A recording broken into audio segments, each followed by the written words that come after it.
तो फिर बढ़ते हैं अगले सम की तरफ। अगला सम देखते हैं क्या कहता है। लेकिन अगला सम देखने से पहले ये फिफ्थ क्वेश्चन है। फिफ्थ क्वेश्चन देखने से पहले फोर्थ क्वेश्चन अच्छे से देख लेना, क्योंकि फोर्थ और फिफ्थ क्वेश्चन में ज़्यादा कुछ डिफरेंस नहीं है, ठीक है। तो फोर्थ क्वेश्चन अगर अच्छे से आएगा तो ये क्वेश्चन बहुत अच्छे से हो जाएगा, इसलिए फोर्थ क्वेश्चन देखो। इस क्वेश्चन पे आने से पहले यहाँ पे क्या कहा गया है देखते हैं।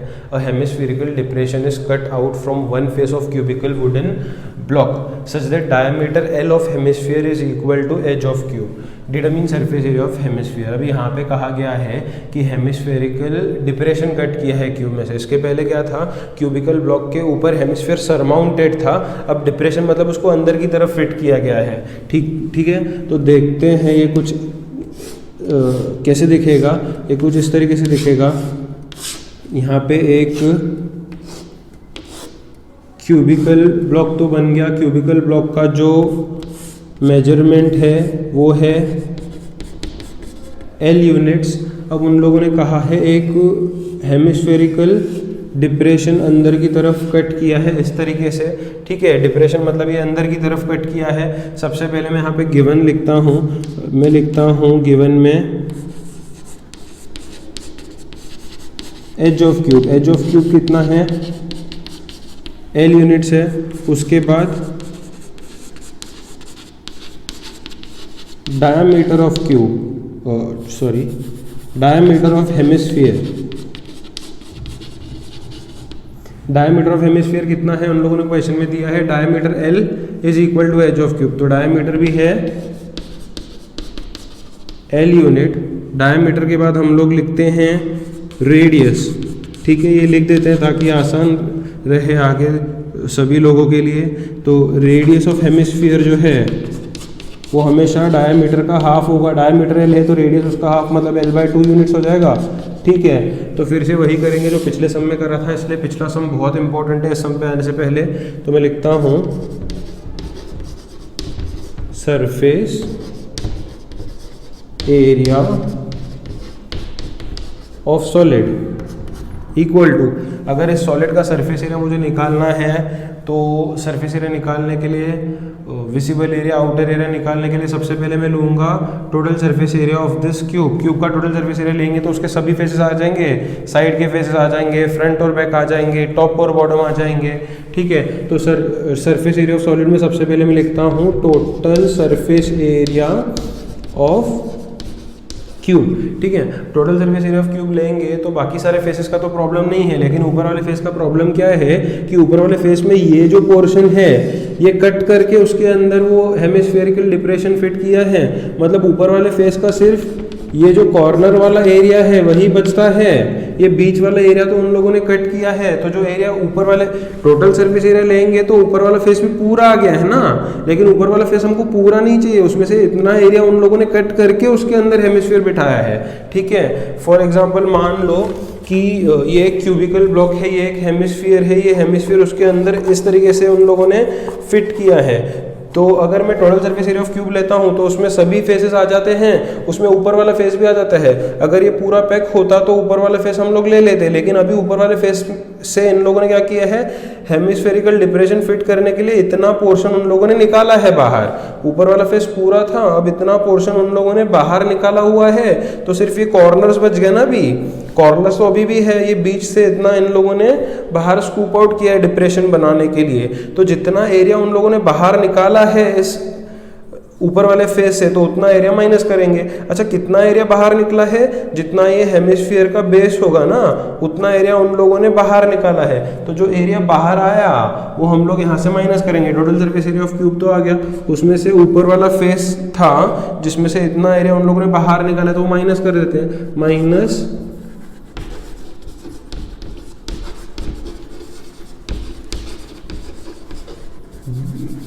बेस एरिया ऑफ हेमिस्फीयर, ठीक है। अब माइनस करने के बाद आगे देखते हैं क्या होगा।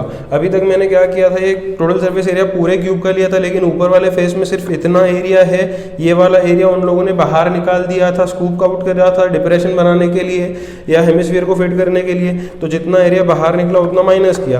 अब माइनस करने के बाद इस सॉलिड में एक और एरिया हमको नजर आ रहा है। अगर मैं हेमिस्फेरिकल डिप्रेशन बनाऊंगा तो ये जो एरिया है हेमिस्फीयर का, ये हमको नजर आ रहा है, आउटर एरिया ही है ये भी, ठीक है। ऐसे देखोगे, ऊपर से देखोगे तो आपको नजर आएगा कि ये भी एरिया है इस सॉलिड में। तो ये जो एरिया है अंदर की तरफ, ये कौन सा एरिया है, ये एरिया है इस हेमिस्फीयर का कर्व्ड सरफेस एरिया, है ना।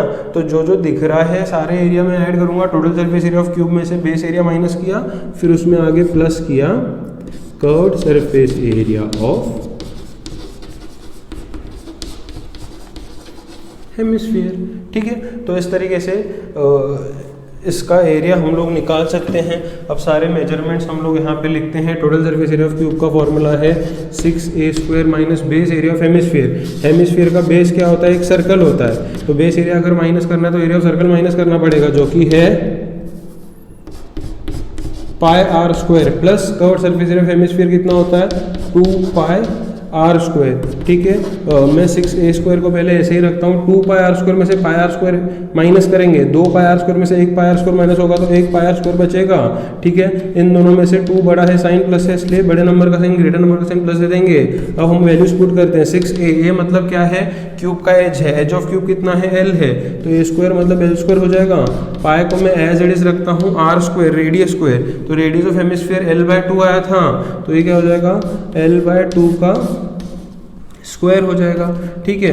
तो ये 6l² वैसे ही रखता हूँ, ये क्या हो जाएगा पाई l का स्क्वायर l² अपॉन 2 का स्क्वायर 4। तो दोनों तरफ हमको l² नजर आ रहा है, तो मैं l² को कॉमन निकालता हूँ। जैसे ही l² बाहर आएगा तो अंदर क्या बचेगा 6 प्लस पाई अपॉन 4, ठीक है।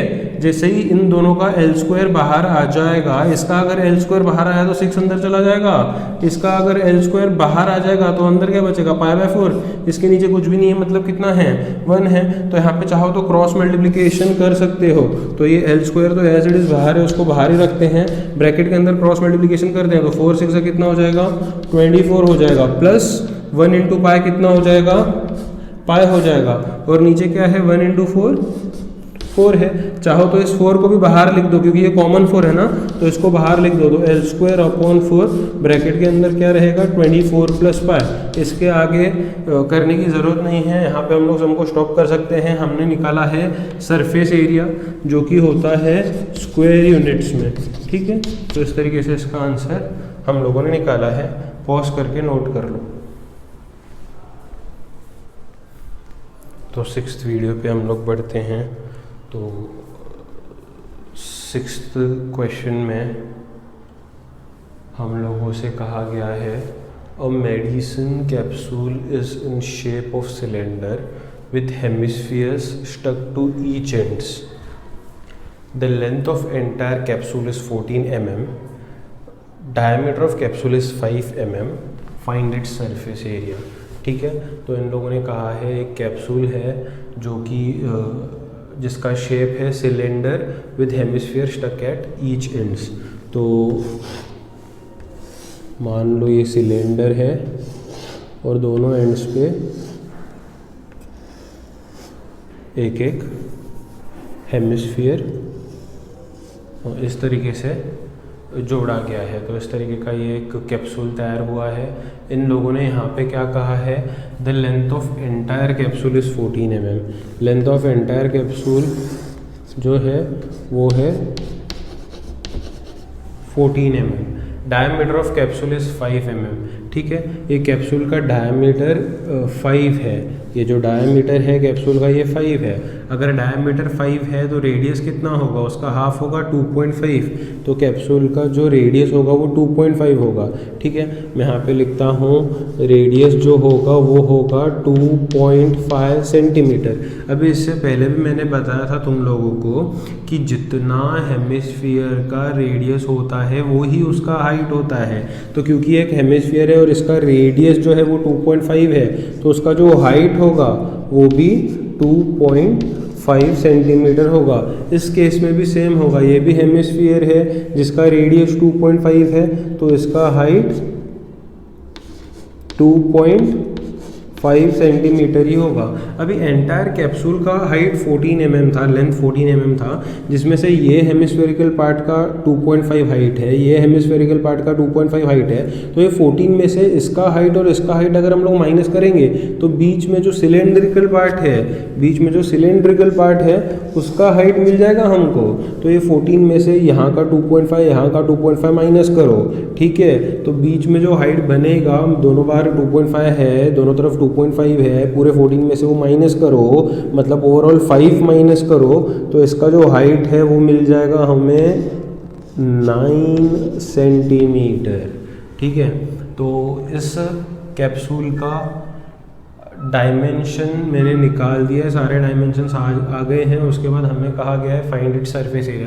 इसका सरफेस एरिया निकालना है, सरफेस एरिया मतलब आउटर एरिया निकालना है। आउटर एरिया कैसे मिलेगा, इमेजिन करो ये कैप्सूल तुम्हारे सामने पड़ा है, तो उसका आउटर एरिया क्या दिखेगा तुमको, तुम लोगों को दिखेगा जो सिलेंड्रिकल पार्ट है उसका कर्व्ड सरफेस एरिया दिखेगा, और जो दो हेमिस्फीयर्स है उनका कर्व्ड सरफेस एरिया दिखेगा, सही है ना।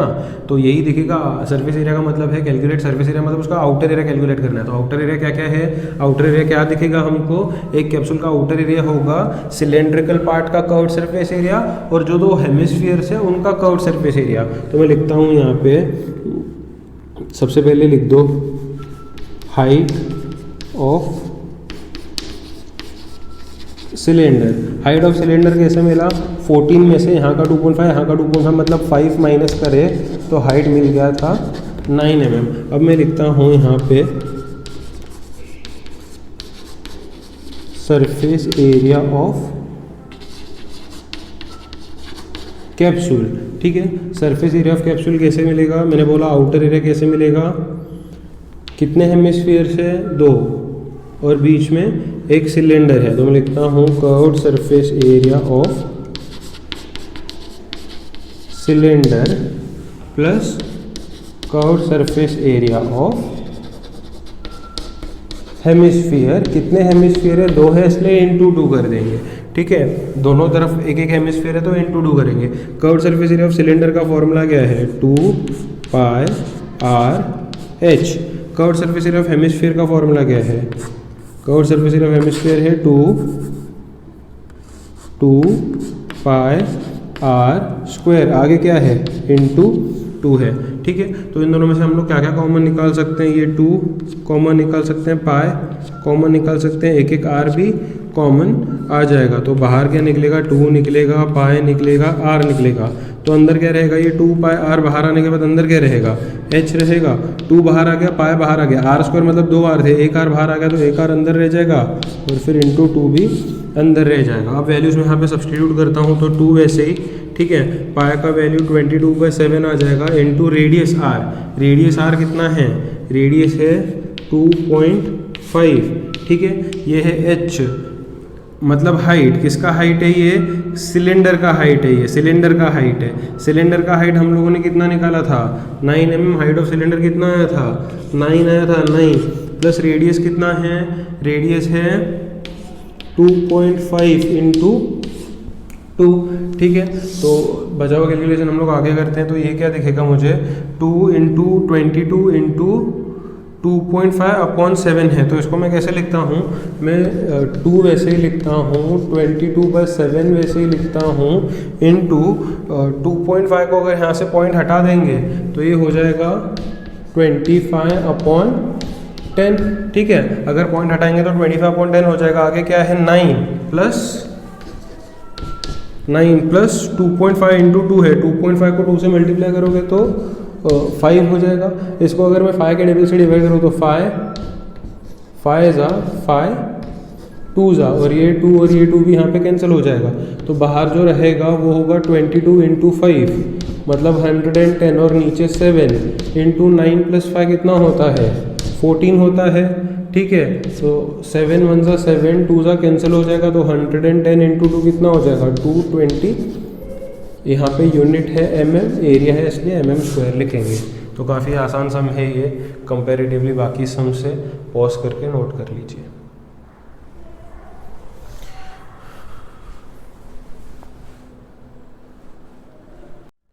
तो फिर चलते हैं 7th क्वेश्चन पे एक्सरसाइज के।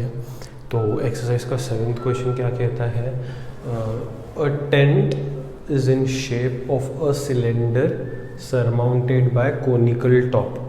If the height and diameter of cylindrical part are 2.1 and 4, ये height है, ये diameter है respectively, and slant height of the top is 2.8 meters. Find the canvas is a cloth used for making the tent. Find the cost of canvas of tent at the rate of ₹500 पर metre square. एक यहाँ पे note भी दिया गया है, base of tent is not covered with the canvas. तो tent का जो बेस है वो नहीं कवर किया गया है, बाकी टेंट बनाया गया है यूजिंग कैनवस। तो ये लोग कह रहे हैं हमसे कि कितना कैनवस लगेगा और उसका कॉस्ट क्या निकल के आएगा। ठीक है, तो सबसे पहले ये कुछ इस तरीके से दिखेगा, tent is in shape of cylinder surmounted bye conical top. तो सिलेंडर है,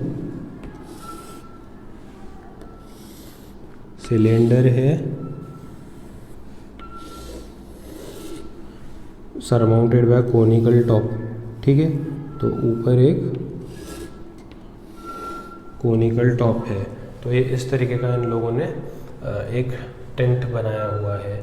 अब ये लोग क्या कह रहे हैं, if the height and diameter of cylindrical part are 2.1 and 4, height 2.1 है, डायमीटर 4 है, हाइट 2.1 है, डायमीटर यहाँ पे 4 है। ठीक है, डायग्राम थोड़ा और अच्छे से बना लेते हैं हम लोग यहाँ पे।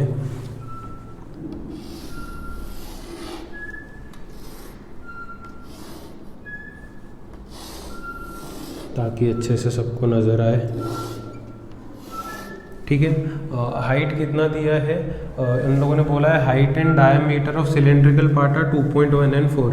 हाइट है 2.1, हाइट है सिलेंड्रिकल पार्ट का 2.1 मीटर, और ये जो डायमीटर है सिलेंड्रिकल पार्ट का, ठीक है, ये डायमीटर इन लोगों ने दिया है 4 मीटर। हम लोग जानते हैं अगर डायमीटर 4 मीटर है तो ये जो रेडियस होगा यहाँ से, ठीक है, उसका आधा होगा जो कि है 2 मीटर्स। उसके बाद उन लोगों ने बोला है slant height of top is 2.8। ये जो कोन का जो स्लांट हाइट है ये इन लोगों ने दिया है 2.8 मीटर्स। उसके बाद उन लोगों ने कहा है find the canvas used in making the tent, also find the cost of canvas. ठीक है, तो सारे मेजरमेंट्स मैंने लिख दिए हैं। सिलेंड्रिकल पार्ट का जो हाइट है, सिलेंड्रिकल पार्ट का जो हाइट है वो 2.1 है, रेडियस 2 है, सेम रेडियस कोन का भी होगा, और कोन का स्लांट हाइट उन लोगों ने 2.8 दिया है। और ये इन्फॉर्मेशन गिवन में हम सब लिख सकते हैं। और उसके बाद हम लोगों को इन लोगों ने पूछा है कि कितना कैनवस लगेगा, बेस को नहीं कंसीडर करना है। इन लोगों ने बोला है नोट में कि base is not covered using canvas. तो कितना कैनवस लगेगा अब इस टेंट में, कैनवस लगेगा कि ये जो सिलेंड्रिकल पार्ट है उसका कर्व्ड सरफेस एरिया लगेगा और कोनिकल पार्ट का कर्व्ड सरफेस एरिया लगेगा, तो पूरा टेंट उसमें बन जाएगा। तो कैनवस रिक्वायर्ड है, कैनवस नीडेड कितना है, curved surface area of cylinder plus curved surface area of cone. ठीक है, बेस तो कंसीडर करना नहीं है, और ऊपर से तो ये टेंट खुला होता है, इधर बंद तो नहीं है ना। तो अगर मुझे कैनवस निकालना है तो कैनवस रिक्वायर्ड है CSA, मतलब curved surface area of cylinder and curved surface area of cone. तो सबसे पहले चाहिए, तो यहाँ पे सब इन्फॉर्मेशन लिख दो क्या क्या हमें दिया है। सबसे पहले मैं यहाँ पे लिखता हूँ फॉर कोन, क्योंकि बहुत सारे मेजरमेंट्स दिए मैं यहाँ पे लिखता हूँ। तो कोन का जो रेडियस है R वो है 2 मीटर, कोन का सेम ही होगा। कोन का स्लांट हाइट दिया है, कितना दिया है 2.8 मीटर। तो ये कोन के डायमेंशंस लिख दिए। कोन के बाद मैं यहाँ पे लिखता हूँ फॉर सिलेंडर। सिलेंडर के डायमेंशंस में रेडियस सिलेंडर का भी 2 है और हाइट है उसका 2.1 मीटर। ठीक है, एक और चीज़ मुझे यहाँ पे दी गई है, मुझे दिया गया है रेट। मुझे क्या दिया गया है, रेट दिया गया है। रेट कितना दिया गया है, 500 रुपीज़ पर मीटर स्क्वायर का रेट दिया गया है। ठीक है, तो पर मीटर स्क्वायर का रेट है, मतलब पहले तो एरिया निकालना पड़ेगा कैनवस का, और फिर जो भी रेट है उससे मल्टीप्लाई करके कॉस्ट मिल जाएगा। तो सबसे पहले इनका क्वेश्चन था find the canvas used for making the tent. तो मैं लिखता हूँ canvas used is equal to, कितना कैनवस लगा होगा अभी हमने डिस्कस किया, कैनवस लगा होगा curved surface area of cylindrical part plus curved surface area of conical part.